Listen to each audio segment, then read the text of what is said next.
मंडळी रामकृष्ण हरी. मंडळी, आपला महाराष्ट्र ही संतांची भूमी आहे. महान संतांबद्दल सगळेजण फक्त बोलतात, पण खरंच संतांची शिकवण पाळणारी किंवा संतांचा वारसा जपणारी खूप कमी लोक या समाजात आपल्याला बघायला मिळतात. मी आज तुम्हाला अशाच एका संतांचा वारसा जपणाऱ्या तरुणाबद्दल सांगणार आहे. चला व्हिडिओला सुरू करूया. व्हिडिओ शेवटपर्यंत बघा, कारण हा व्हिडिओ संतांचा नाही तर संतांचा वारसा जपणारा प्रत्येकाचा आहे.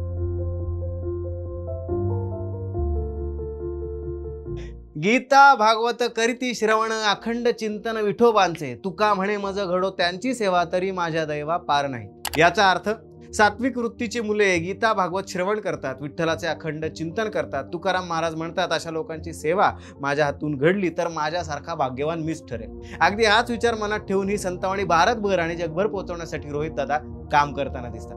कारण सगळ्यांनी संतांची शिकवण पाळली तर पृथ्वीवरच स्वर्ग निर्माण होईल. गोष्ट सांगणार आहे अशाच एका संतांचा वारसा लाभलेल्या ठिकाणाची, म्हणजेच कर्जत जामखेडची. मंडळी, थोर विठ्ठल भक्त सद्गुरू संत श्री गोदड महाराज यांची कर्जतमध्ये समाधी आहे. दरवर्षी इथे पालखी उत्सव मोठ्या उत्साहाने साजरा होत असतो. त्यांच्या भेटीसाठी साक्षात पंढरपूरहून श्री पांडुरंग येत असतात अशी धारणा आहे. त्यामुळे रोहितदादांनी अनेक जणांच्या सहकार्याने पंढरपूरहून श्री विठुरायाच्या पादुका आणण्यासाठी यशस्वी प्रयत्न केले. मंडळी, रथोत्सवासाठी संपूर्ण राज्यातून भाविक येत असतात. त्यांच्या सोयीसाठी सुसज्ज अशा भक्त निवासाचं काम हाती घेतलंय आणि ते प्रगतीपथावर सुरू आहे. तिथे पिण्याच्या पाण्याची सोय देखील केली आहे. याशिवाय सद्गुरू संत श्री गोदड महाराज यांच्या हस्तलिखित ग्रंथाचं डिजिटलायझेशन आणि मूळ ग्रंथाची सुयोग्य बांधणी करून जतनही केलंय. रोहितदादा यांचे वडील राजेंद्र दादा पवार तसंच रोहित पवार मित्र परिवार यांच्या माध्यमातून समाधीला चांदी दिली. जामखेड तालुक्यातील खरडा इथे संत श्री सीताराम बाबा देवस्थान, इथेही दर्शनाला हजारो भाविक दरवर्षी येतात. या गडाच्या विकासासाठी रोहितदादांनी सेवा म्हणून 3 कोटी रुपये निधी आणला. यातूनच महंतांसाठी निवासस्थानं आणि भव्य असं सभामंडप बांधण्यात आलंय आणि या देवस्थानाला ब वर्गाचा दर्जा मिळवून दिला. मित्रांनो, याच ठिकाणी सेवा म्हणून भगवान श्री विष्णूची मूर्ती देऊन हजारो भाविकांच्या उपस्थितीत प्राण प्रतिष्ठाही करण्यात आली आहे.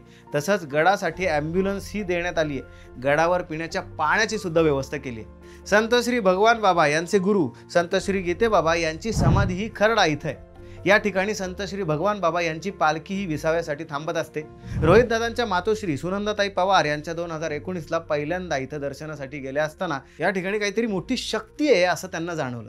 पण इथली दुरावस्था बघून त्या दुःखी झाल्या. याबाबत त्यांनी रोहितदादांशी चर्चा केली आणि संत श्री गीते बाबा यांच्या समाधीस्थळी कामाला सुरुवात करून आधी परिसराची स्वच्छता करून घेतली आणि खरडा ग्रामस्थ, पदाधिकारी व कार्यकर्ते यांना विश्वासात घेऊन सुनंदाताई आणि रोहितदादा यांनी तिथली सुरक्षा भिंतीची पहिली वीट रचली. शिवाय या ठिकाणी ग्रामस्थ आणि समाज बांधवांनी वर्गणी करून मंदिराचा गाभारा बांधला होता. त्या ठिकाणी संत श्री भगवान बाबा आणि संत श्री गीते बाबा यांची धातूची मूर्ती आमदार रोहितदादा पवार यांनी दिली असून लवकरच त्याची ही प्राण प्रतिष्ठा होणार आहे. महत्वाचं म्हणजे संत श्री गीते बाबा यांच्या मंदिराचा कोणताही ट्रस्ट न स्थापन करता सध्याच्या ट्रस्टच्या अधिपत्याखालीच भगवान गडाचे महंत न्यायाचार्य डॉक्टर नामदेव महाराज शास्त्री यांना विनंती करून त्यांच्या मार्गदर्शनाखाली संत श्री गीते बाबा गडावर विकास करण्याची जबाबदारी घेतली.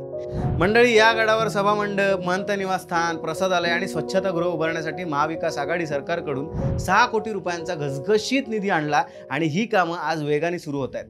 कांदा मुळा भाजी अवघी विठाबाई माझी, लसूण मिरची कोथिंबिरी अवघा झाला माझा हरी.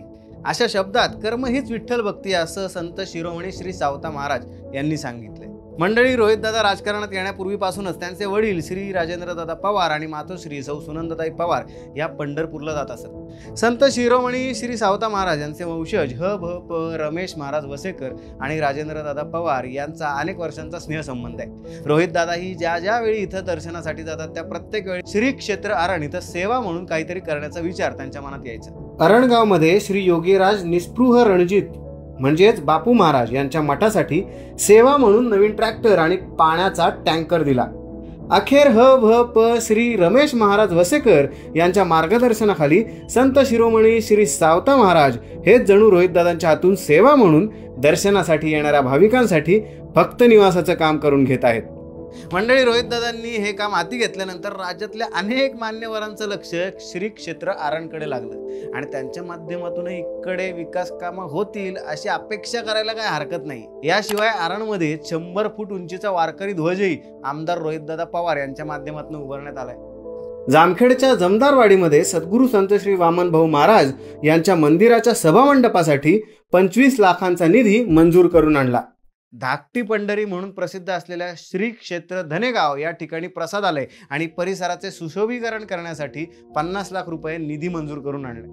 कर्जत मध्ये तर एसटी स्थानकावर सद्गुरू संत श्री गोदड महाराज यांच्या रथोत्सवाची प्रतिकृती साकारली आहे. मंडळी, दरवर्षी आषाढी यात्रेनिमित्त राज्याच्या विविध भागातून पंढरपूरला जाणाऱ्या अनेक दिंड्या, पालख्या या कर्जत जामखेड मतदारसंघातूनच जात असतात. त्यांचीही सोय व्हावी म्हणून रोहित दादांनी त्या रस्त्याची सुधारणा केली. काही रस्ते तर नव्याने तयार केले. शिवाय संत श्री वामन भाऊ महाराज पालखी मार्गासाठी 1 कोटी रुपये निधी मंजूर करून आणला. शिवाय देवदैठण ते भुईदरा रस्त्यांच्याही स्वखर्चातून मुर्मीकरण केलं. त्याचबरोबर पंढरपूरला जाणारा अर्धा पालखी मार्ग जो खर्डा इथून पंढरपूरला जातो तो पूर्ण व्हावा यासाठी रोहितदादांनी गडकरी साहेबांकडे पाठपुरावा केला. तसंच मतदारसंघातून पंढरपूरला जाणाऱ्या सुमारे 30,000 वारकऱ्यांची दरवर्षी मोफत आरोग्य तपासणी केली जाते आणि पावसापासून संरक्षण मिळावं म्हणून प्लॅस्टिकचे घोंगते देऊन त्यांची काळजी घेतली जाते. मंडळी, जगद्गुरू संत श्री तुकोबारायांची पालखी पंढरपूरला जात असताना गेल्या अनेक वर्षापासून बारामतीमध्ये आमदार रोहितदादा पवार यांच्या कुटुंबाकडून पालखीचं मोठ्या पद्धतीत स्वागत करण्यात येतं आणि पालखीतल्या वारकऱ्यांची सेवा करण्यात येते.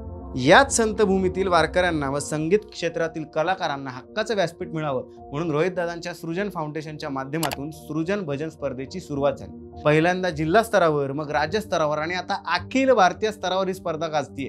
कोरोनाच्या काळात 1 वर्ष ही स्पर्धा ऑनलाईन घेण्यात आली. तेव्हाही या स्पर्धेला उदंड प्रतिसाद मिळाला होता. ही स्पर्धा इतकी लोकप्रिय झाली आहे की यातील गायक, वादक, स्पर्धक लोकांमध्ये स्वतःची ओळख सृजन फेम म्हणून सांगतात. कर्जत जामखेड तालुक्यातल्या अनेक गावांमध्ये अखंड हरिनाम सप्ताहाचं आयोजन केलं जातं. या प्रत्येक ठिकाणी सेवा म्हणून रोहितदादांकडून महाप्रसादासाठी साखर देण्यात येते. महाराष्ट्रातल्या प्रत्येकाला वर्षातून एकदा तरी पंढरपूरला जाऊन सावळ्या विठुरायाला डोळे भरून पाहण्याची, चरणी माथा टेकवण्याची आस लागलेली असते. त्यानुसार कर्जत, जामखेड आणि इतर भागातून पंढरपूरला जाणाऱ्या वारकऱ्यांसाठी रोहितदादांच्या माध्यमातून संत छाया भक्तिनिवास उभारण्यात येणार आहे. यासाठी जागा देखील विकत घेण्यात आली आहे, पण सध्या पंढरपूरचा विकास आराखडा पूर्ण तयार झाला नसल्याने हे काम सुरू झालेलं नाही.